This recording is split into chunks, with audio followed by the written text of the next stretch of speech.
them in the chat. The whole Learn team is here, so if ever you have any questions, they should be answered in the chat.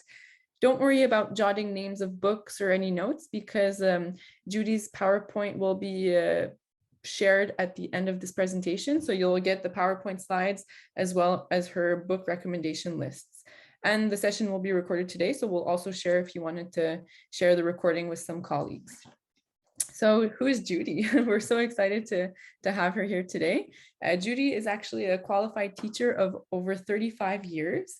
She teaches at the Faculty of Education at Wilfrid Laurier University and is also currently a consultant for Learning for a Sustainable Future, which is the non-for-profit organization that's collaborating with us today to make this webinar happen. So thank you, Learning for a Sustainable Future. Judy is also the coordinator for the Educator and Leadership Institute in Nepal. I'd love to hear more about that. And this is amazing. She's also the former owner of the Magic Suitcase bookstore, and her passion is for extraordinary picture books that teach content through carefully chosen text and illustrations. The perfect subject for today. Judy focused her work on education for sustainability and environmental education, a walk in the woods, sharing wonderful books. It fuels her own natural curiosity.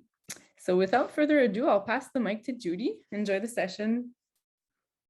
Thank you so much, Carolyn, for the introduction.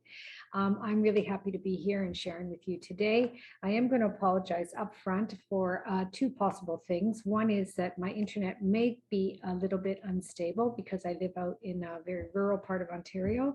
So if I have to, I may have to just turn my camera off.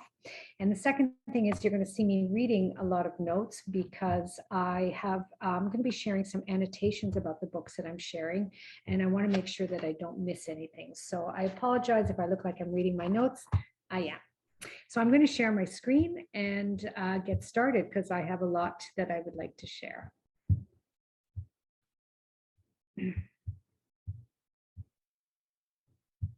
And I welcome any interruptions, Carolyn, if you find anybody has any questions.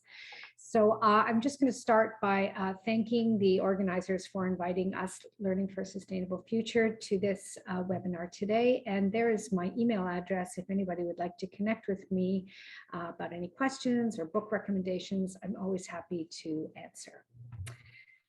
Carolyn did a great job introducing me, so I don't have to say much more, except that I wish that I looked a little bit more like my avatar, but you know, the neck as you get older doesn't. Most importantly, I just want to mention that spending time outdoors, particularly with beautiful storybooks, is something, as Carolyn said, that does fuel my passion. So I can't stop talking about books. So it's a joy to be here today to do this. I'm going to begin with a land acknowledgement, and just to mention that we are gathering virtually today from a few different locations across Turtle Island. I, as a facilitator for LSF, am speaking to you from the traditional territories of the Wendat, the Mississaugas of the Credit, the Haudenosaunee, and the Anishinaabe. I would like to thank past, present, and future caretakers of this land. We're grateful to have the opportunity to work and learn on these lands together in a community of sharing. This traditional territory of the original peoples is steeped rich in Indigenous history and traditions. And as a community and individuals here today, we have the opportunity and responsibility to honor and respect the land, the rocks, the waters, the plants, the air, the animals, and our ancestors. In the spirit of respect, reciprocity, and truth, we honor and acknowledge those peoples who have been in this area for many thousands of years and who still live on this land. We are grateful to be here today and learning together. This image that you're looking at comes from the work called One Nibby for All Relations by the Anishinaabe author, illustrator, and water activist, Joanne Robertson. So very briefly, I just want to go over what the goals of today's webinar are. I have three specific goals I'd like to accomplish. One is to explore ways to use wonderful picture books as a springboard for outdoor learning, particularly in the springtime. Then I would like to share with you, and as we discover together, Cli-fi as a genre for climate stories to teach climate teaching and learning, and to build a library of picture book titles for connecting the natural world to different curriculum topics and activities that you can do outdoors. So I'm going to start off very briefly talking a little bit about the Sustainable Development Goals, which I try in my work to make connections to as often as possible. And I can tell you that back in the 1990s and the 2000s, sustainability would have been a hard sell. But in 2015, Canada and 192 other nations adopted the United Nations 2030 Agenda for Sustainable Development, commonly known as the Sustainable Development Goals, or the SDGs. These SDGs provide a blueprint for peace and prosperity for people and the planet now and into the future.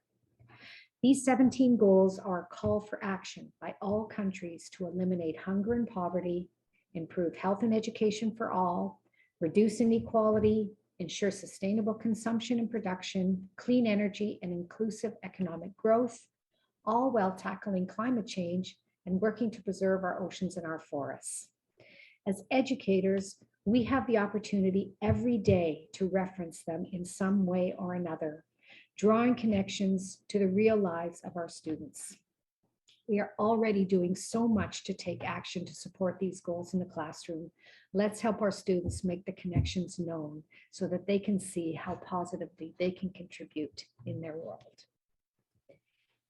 Very briefly too, I just wanted to mention why it's so important and why I'm such an advocate of reasons to go outside all year. Developing a sense of place for our students helps our students understand their connection to their immediate surroundings, where they are every day, to play and to learn. There are many curriculum opportunities that lend themselves to being right outside, just in our yards or in our schoolyards or even in our backyards. It helps our kids build resilience and grit and appreciation and love for all the seasons, not just when it's nice out. It does help us teach preparedness, responsibility, and critical thinking. It builds teamwork and helps us develop those abstract concepts such as adaptation and camouflage, predator and prey, and so many concepts that we cover in science in particular, brings them to life. And as people who live in a northern clime, mental health demands that we spend time outside in all 4 seasons. The only way to create sustainable kids is to create sustainable adults in a sustainable world. That's my pitch. I'm going to go from here. So I would like to start by some books to greet the season of spring, even though we are already well into spring. So these books do lend themselves to the beginning of the season. Goodbye Winter and Hello Spring is a book by Kennard Pack. It's a simple, cheerful conversation with nature that just serves as an introduction.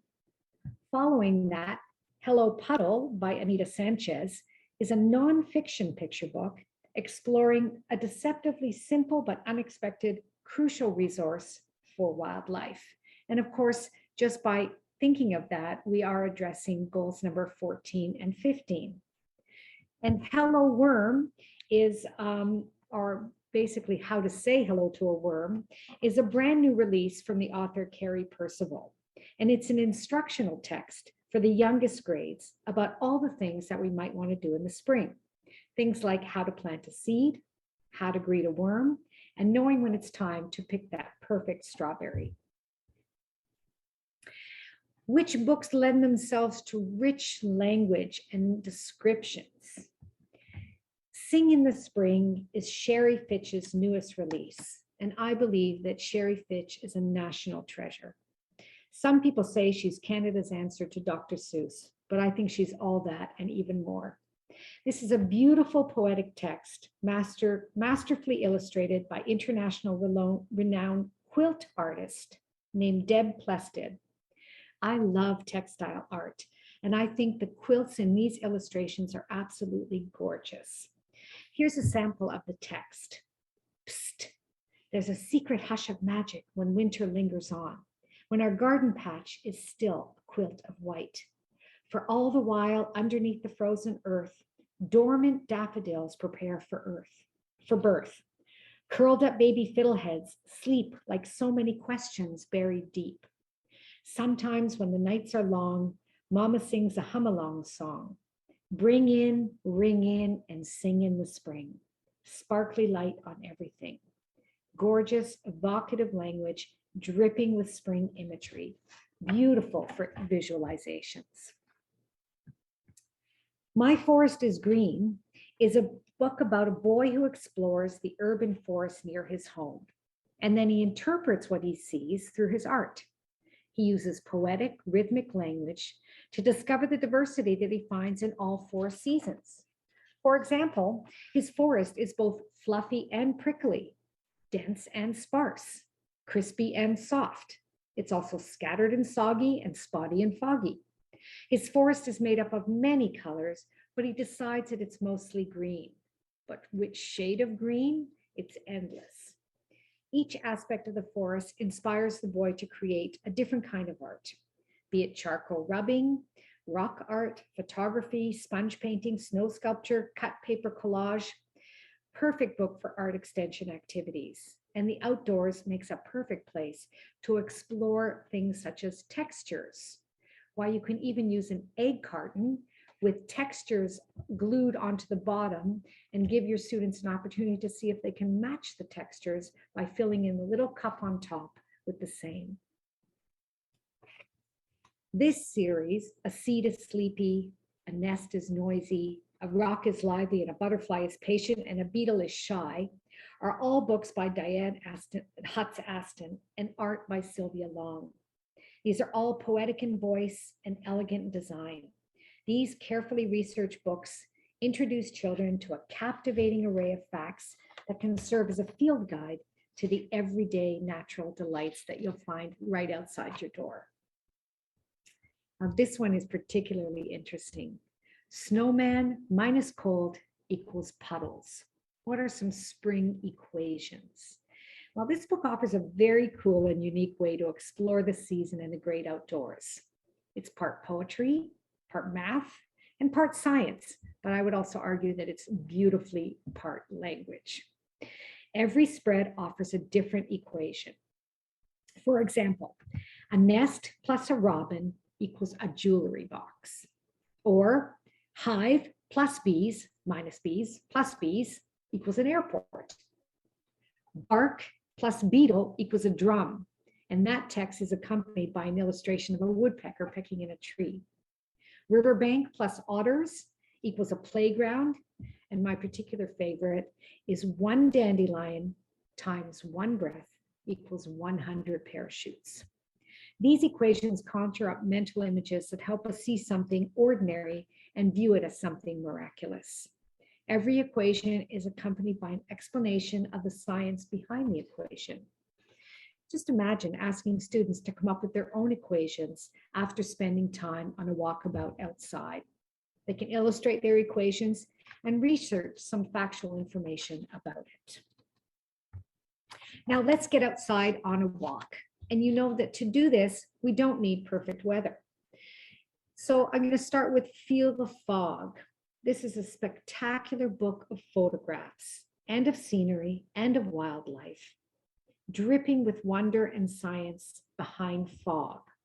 And this is a stunning and immersive nonfiction picture book from the award-winning author, photographer, and scientist,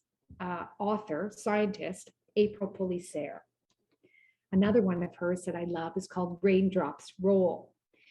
And this is on the wonders of water in this refreshingly fun and fascinating exploration of rain, raindrops, and the water cycle. Imagine what your students could do with the device just before or after it rains. On a magical do-nothing day, it's a great way to help students make connections. We've probably all of us, and including our students, have felt that boredom of a rainy day. In this story, we follow a girl as she reluctantly goes outside and eventually becomes immersed in the outdoors, enjoying just the simple pleasures of experiencing a wet outside. Perfect for those days when you venture out with your class, even on a rainy day. How to Find a Bird is an instructional how-to book that could be a wonderful addition to going on a walk with your students. Often the topic of birds comes up, especially if you're using observational and listening skills. But what I like about what this author, Jennifer Ward, is able to convey is a lot of information about so many different types of birds and the variety of their habitats and how you need to behave if you want to see any. For instance, to find a bird, first you'll want to blend in and be quiet. Some beautiful text here that is great science connections, talking about habitats, and will inspire budding birding enthusiasts. The back matter of the book is chock full of tips for young birders, even so much as to tell you, don't only look up, but sometimes you need to look down and around. Continuing on the science of things spring, I'm going to start with a book called What's Inside a Flower. This is a book by Rachel Ignatowski, who is the creator of the New York Times bestseller, Women in Science. And this is a nonfiction picture book series that is designed to grow young scientists by nurturing their curiosity about what they see in the natural world, starting as simply with what's inside a flower.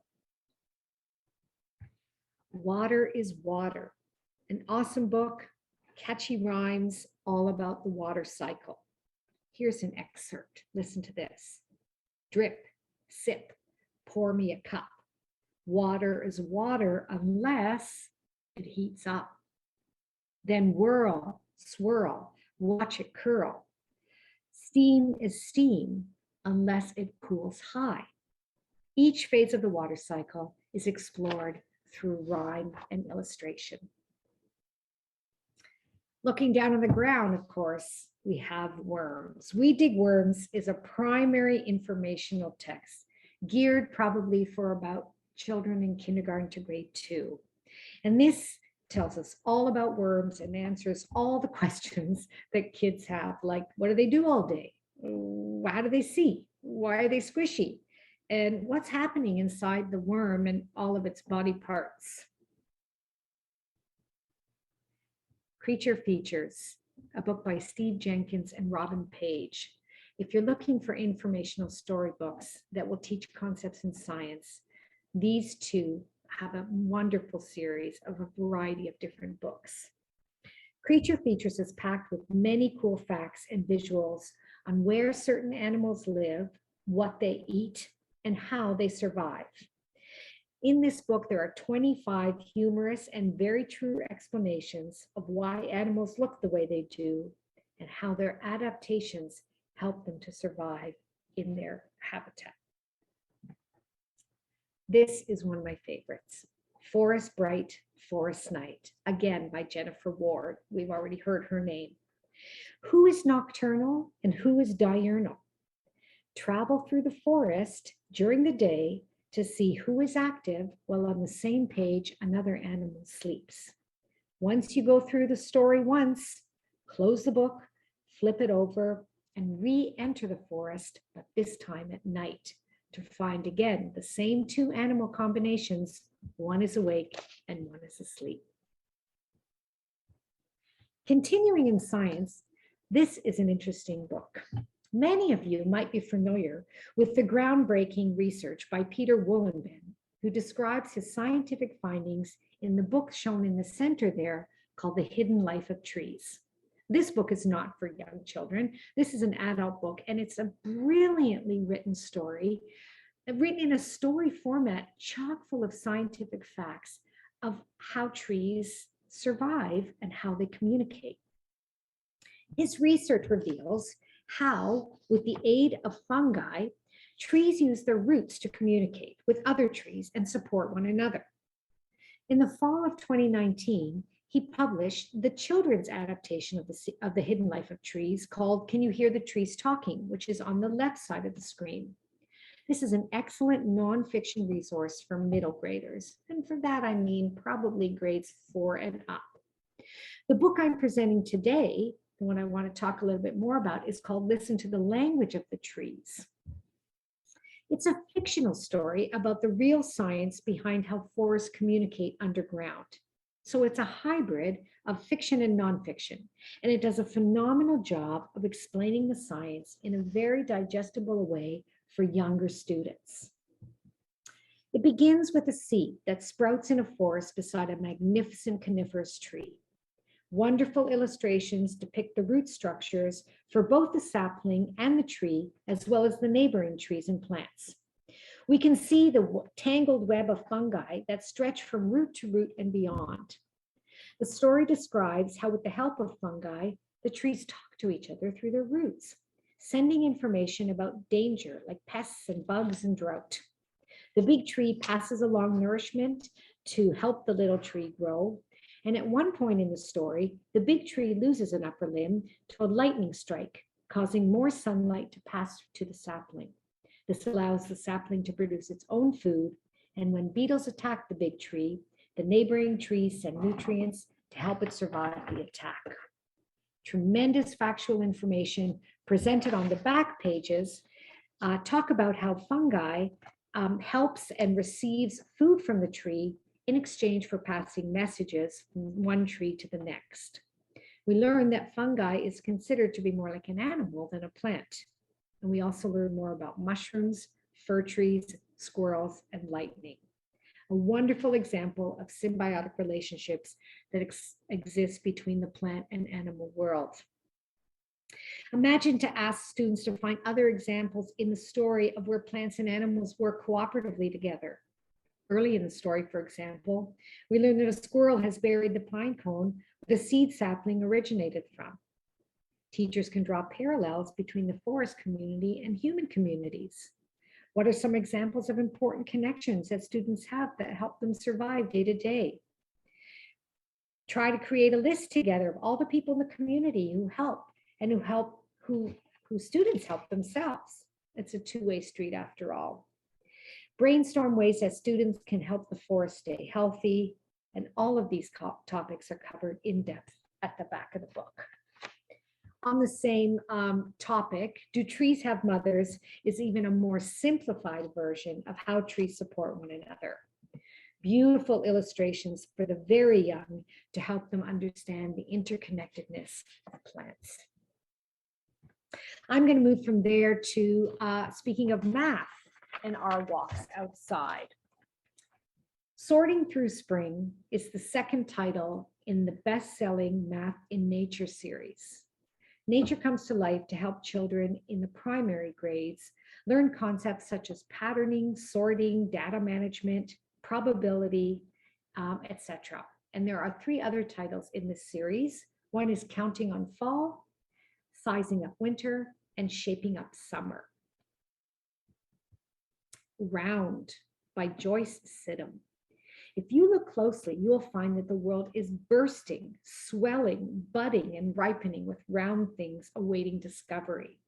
In the spring, eggs hatching, sunflowers stretching, or planets slowly spinning together for billions of years. Growing Patterns, it's just going to come out this July in paperback. And it's really a book about Fibonacci in nature. It's a beautiful introduction to one of the most beautiful connections made between math and the natural world, the Fibonacci sequence. And through a series of stunning nature photographs, you can see it come to life. Speaking of Fibonacci, Wild Fibonacci by Joy Home is thought of, though most of us are unfamiliar with this numerical series, it's part of a code that can be found everywhere in nature. From petals on a flower, peas in a pod, pine cones, seashells, and even insects' eyes. Which takes me to flow, spin, grow. Our natural world is full of shapes and patterns, and it's fun to ask students to find as many as you possibly can on your walk outside. This book is a terrific companion for these occasions. And what I specifically like about this book is it's not only looking about simple shapes, but looking more about patterns.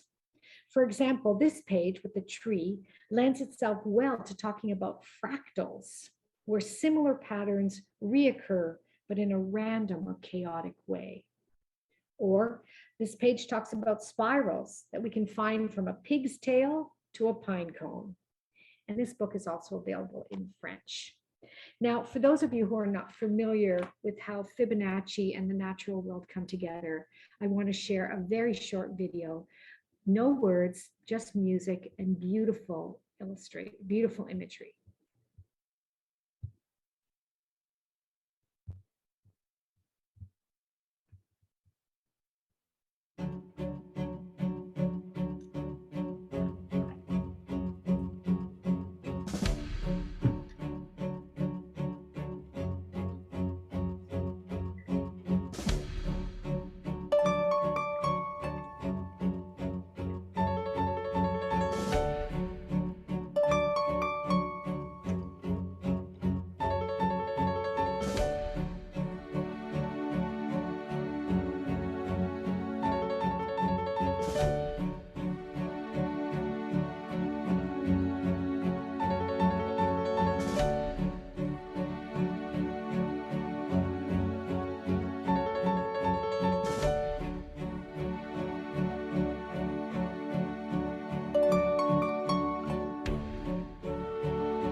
So just a beautiful way to look at how Fibonacci in the natural world plays itself out.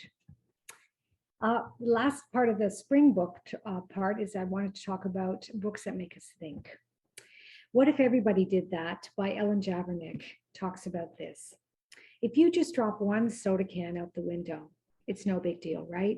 But what if everybody did that? What if everybody broke the rules? Spoke during story time, didn't wash up, splashed too much at the pool? The world would be a mess. But what if everybody obeyed the rules so that the world would become a better place? This book also addresses itself to responsible production and consumption, goal number 12. Moving from that to an intergenerational story of two trees, the wind and the trees. One day, a tiny pine seedling strikes up a conversation with a nearby tree. As the seedling grows larger, the older pine shares what it has learned about the strong wind that blows through the forest. Wind stretches and dries them out, but also scatters seeds, spreads messages across the forest, and helps trees grow strong as it pushes against their trunks. The wisdom of our elders shared through lived experiences. And often when we think of spring, we think of the rain showers and the mud and the earthworms dangling out of a robin's beak. And that makes me think about this book, Carl and the Meaning of Life. Carl is a sweet little worm who goes through a bit of an existential crisis.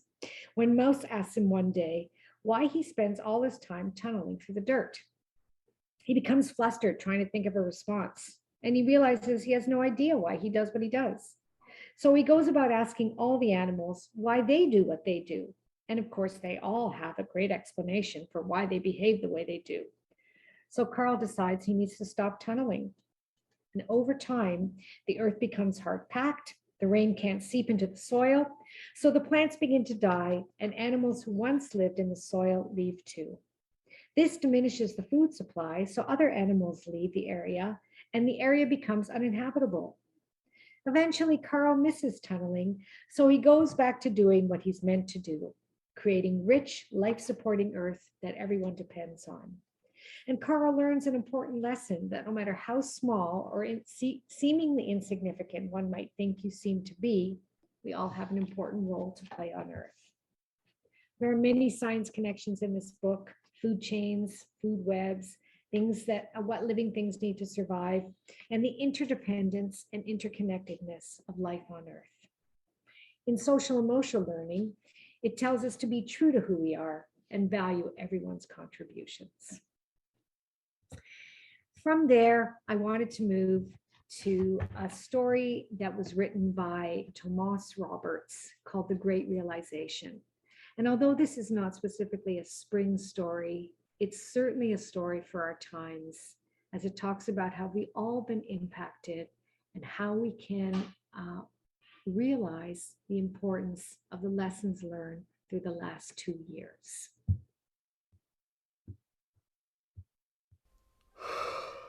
Tell me the one about the virus again, then I'll go to bed. But my boy, you're growing weary, sleepy thoughts about your head. Please, that one's my favourite.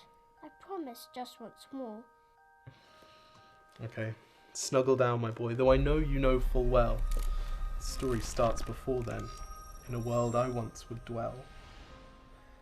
It was a world of waste and wonder, of poverty and plenty, back before we understood why hindsight's 20/20. You see, the people came up with companies to trade across all lands, but they swelled and got much bigger than we ever could have planned. We'd always had our wants, but now it got so quick. You could have anything you dreamed of in a day, and with a click. We noticed families had stopped talking. That's not to say they never spoke, but the meaning must have melted, and the work-life balance broke. And the children's eyes grew squarer, and every toddler had a phone. They filtered out the imperfections, but amidst the noise, they felt alone. And every day the skies grew thicker, till you couldn't see the stars. So we flew in planes to find them, while down below, we filled our cars. We'd drive around all day in circles. We'd forgotten how to run. We swapped the grass for tarmac, shrunk the parks till there were none. We filled the sea with plastic, because our waste was never capped, until each day when you went fishing, you'd pull them out, already wrapped. And while we drank and smoked and gambled, our leaders taught us why. It's best to not upset the lobbies. More convenient to die. But then in 2020, a new virus came our way. The governments reacted and told us all to hide away. But while we all were hidden, amidst the fear and all the while, the people dusted off their instincts. They remembered how to smile. They started clapping to say thank you and calling up their mums. And while the car keys gathered dust, they would look forward to their runs. And with the skies less full of voyagers, the earth began to breathe, and the beaches bore new wildlife that scuttled off into the seas. Some people started dancing, some were singing, some were baking. We'd grown so used to bad news, but some good news was in the making. And so when we found the cure, and were allowed to go outside, we all preferred the world we found to the one we'd left behind. Old habits became extinct, and they made way for the new, and every simple act of kindness was now given its due. But why did it take a virus to bring the people back together? Well, sometimes you've got to get sick, my boy, before you start feeling better. Now lie down and dream of tomorrow, and all the things that we can do. And who knows, if you dream hard enough, maybe some of them will come true. We now call it the Great Realization. And yes, since then there have been many. But that's the story of how it started, and why hindsight's 2020.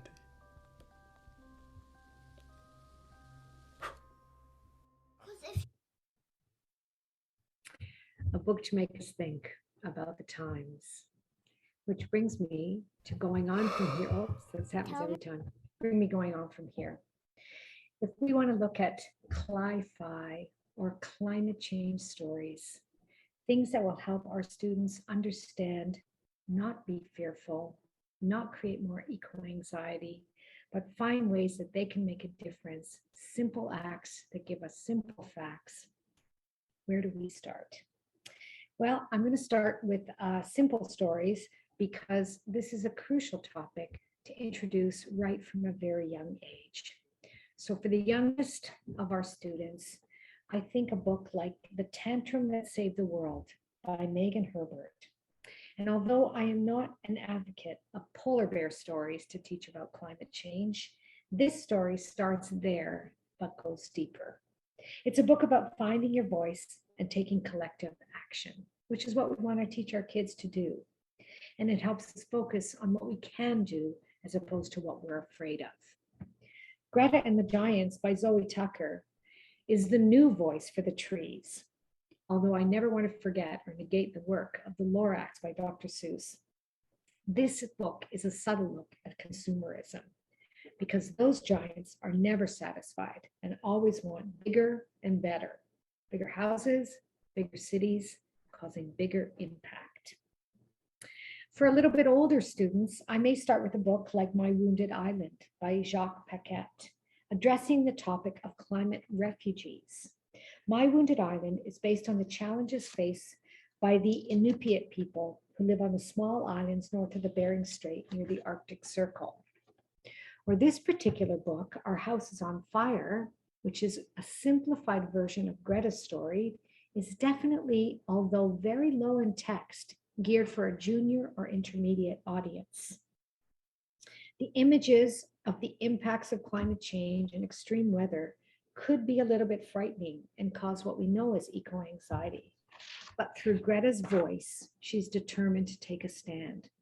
With the help of appropriate social media, her message quickly spreads to a global movement. And this is a simplified version, as I said, of Greta's story. Then there's What is Climate Change by author Gail Herman.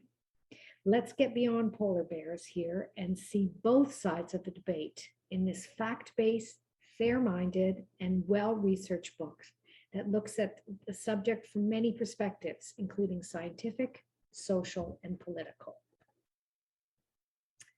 From there, I think it's important that even the youngest among us have ideas of how they can make a difference. And we often think that little kids are way too young to understand the importance of their actions in terms of climate change. So I want to share with you an ad that was created by Climate Change Ontario. I'm not sure how well they did, but this ad is definitely worth listening to.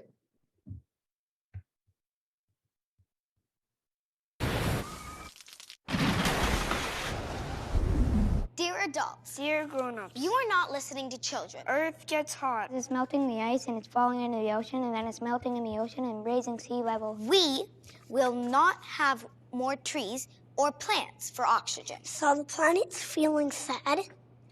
I don't know if you can see the tears there. Dear Earth, get well soon. This is my idea. My idea for solving climate change. It's kind of like sunscreen for the planet. The little cars are using solar panels. The air gets into the car through this little air hole. The fan should be on super high speed. And the sun is going into the solar panels. Climate change sucks. Sucks. Climate change is serious. It's not like it's fake or anything. It's not like it's an April Fool's joke. It's real. Be a part of Ontario's Climate Change Action Plan at ontario.ca/climate change.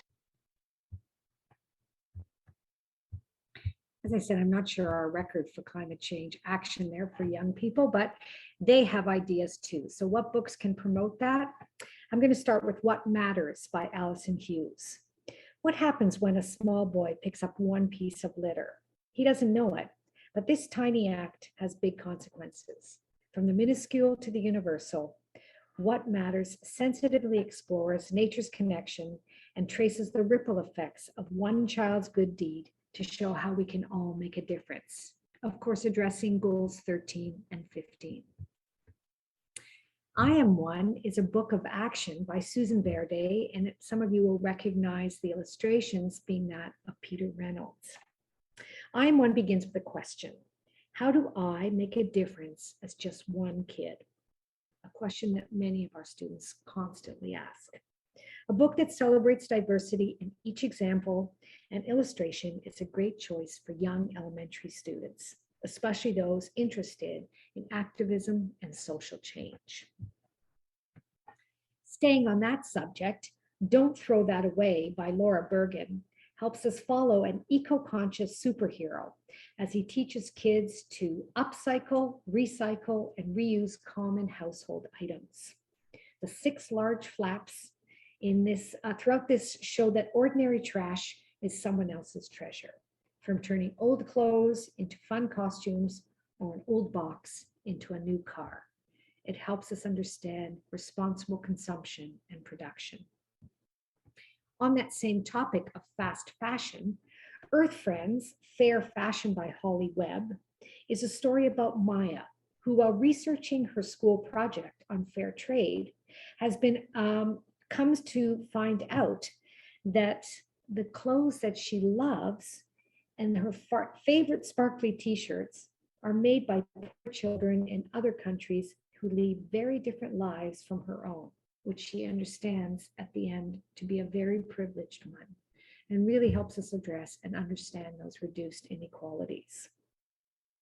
And finally, Stand Up, Speak Up, a book by Andrew Joyner, helps us consider all the ways we use the expression up beyond speak up and stand up. When I started playing with this book, it made me think about things like sit up, wake up, rise up. And then I started to think about all the ways that we use down, calm down, slow down, etc. So sometimes it's fun to play a little game and brainstorm with your students all of the expressions that have the word up or the opposite. It's an uplifting picture book that helps us remember that language and attitude make a big difference. No change is too small and no person is too young. So how can we create change with our students? We can think about simple acts of how our classroom can go green. Miss Fox's class goes green in the simplest ways, from recycling to composting, to looking at how many students walk to school, ride to school, and simple acts probably supported by eco schools in ways to make a difference with your students. Following that, One Plastic Bag is a really interesting story about Isatou Cisse and the recycling women of Gambia. It's a true story about upcycling the overwhelming amount of plastic trash in this one woman's community, and how she turned into a movement for the women of the community. And you can see a picture on the bottom there. Isatou, she's standing in a trash pile of plastic. And if you've ever traveled to places where trash is just thrown out onto the ground, you can see that the amount of plastic is overwhelmingly terrifying. So she takes it upon herself to start to make things out of the plastic. And so there's a link here that just takes you to some DIY projects you could do with any age kids using simple plastic grocery bags or simple plastic items to make useful things. From there, let's take a few minutes to look about understanding energy and its alternatives. So I'm going to introduce you to a favorite author and illustrator, Alan Drummond, who wrote a book called Energy Island. And this is a true story about an island, the citizens of the island of Samso in Denmark.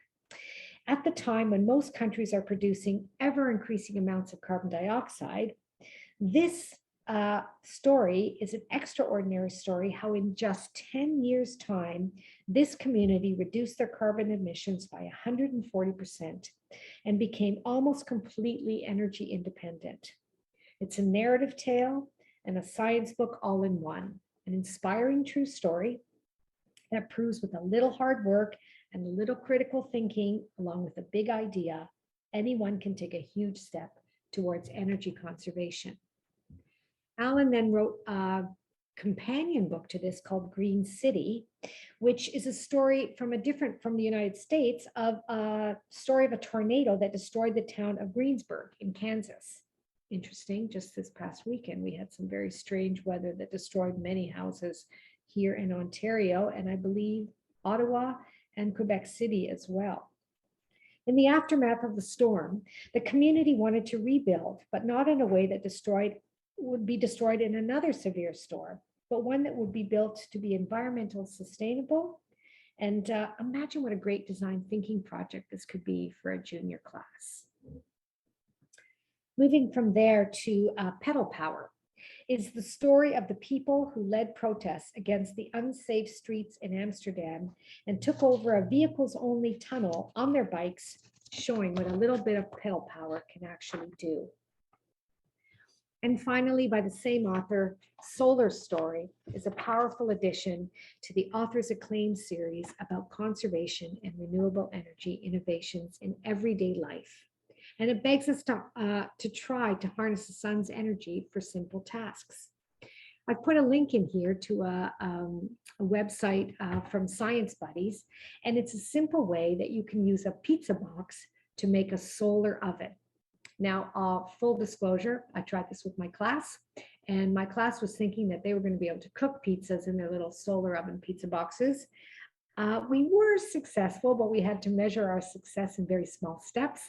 And we found that we could actually warm a marshmallow to make it a little bit more squishy. We didn't exactly cook. But from there, my students were inspired to go deeper. And one student came up with the idea of creating a hot dog cooker out of a Pringles can, which is already lined with foil, with the foil-like substance. So again, it's just a way to spark students' interest in making a difference and understand alternative energies. Continuing on, if you want to learn some resources of how to talk to kids about climate change, few things to consider. Most importantly, get your kids outside. Go for a walk and spend time helping them connect to the natural world.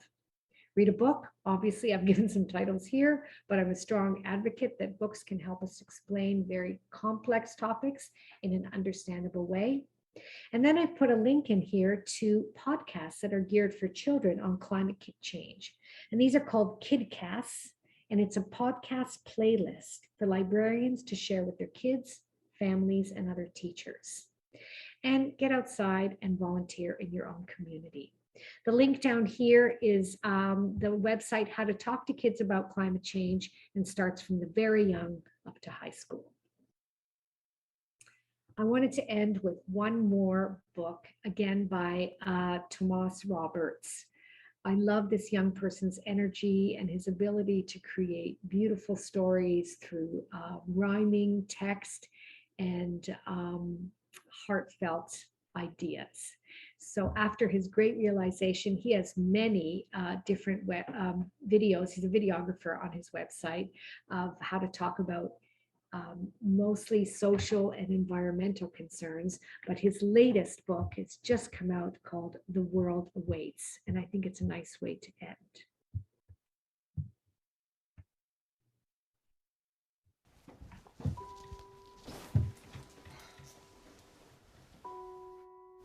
Rise and shine, small friend of mine. I hope you slept all right.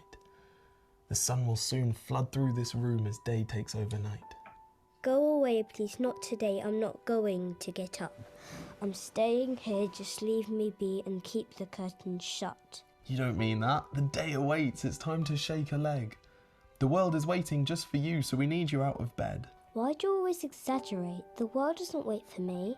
The world wouldn't notice if I slept all day. Please just leave me be.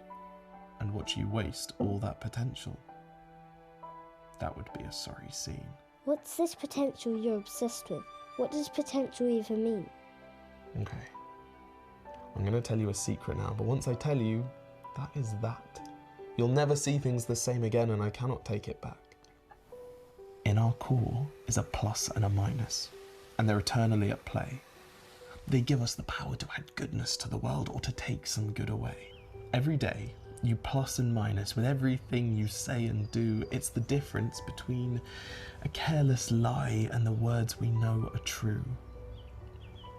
You see, the global goodness number is such a delicate amount, and that trusted total tally takes us all into account.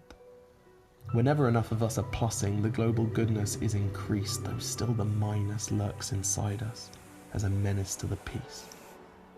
A little look through human history tells us all we need to know. It's no surprise the toughest times were when that number got too low.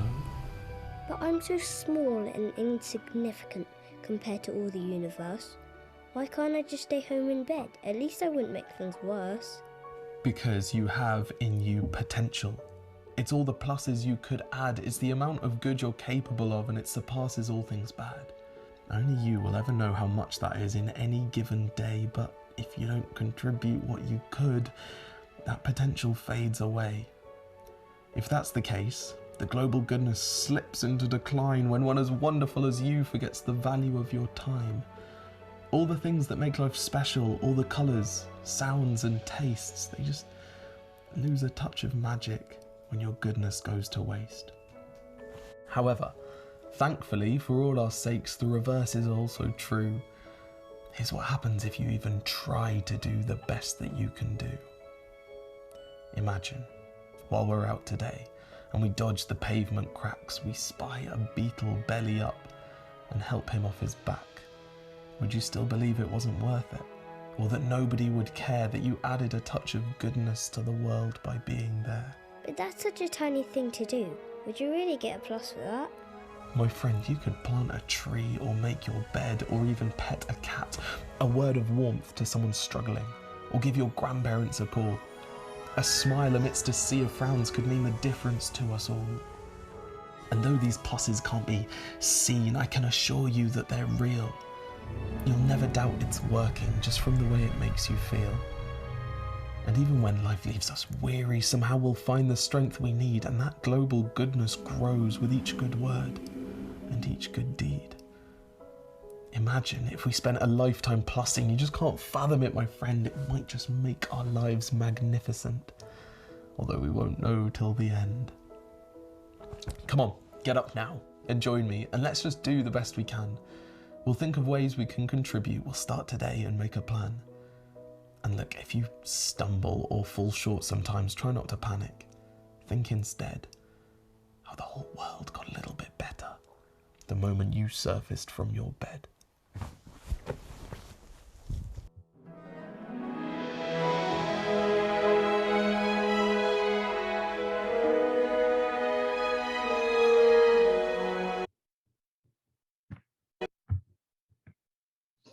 So at last, I just wanted to share with you the links to the book lists, both on the spring book list and on the Cli-fi story list. There are way more books than I had an opportunity to talk about, but I hope you found them useful, and the links will come out to you so that you can share those with your colleagues and parents, etc. And finally, I just want to thank you for your time and for sticking through with me. And we'd love some feedback on this webinar. If you can click on that link when you get this, it will take you to a feedback form and help us go from there. So I'm going to stop sharing. I'm open to questions and ideas and anything that anybody wants to share.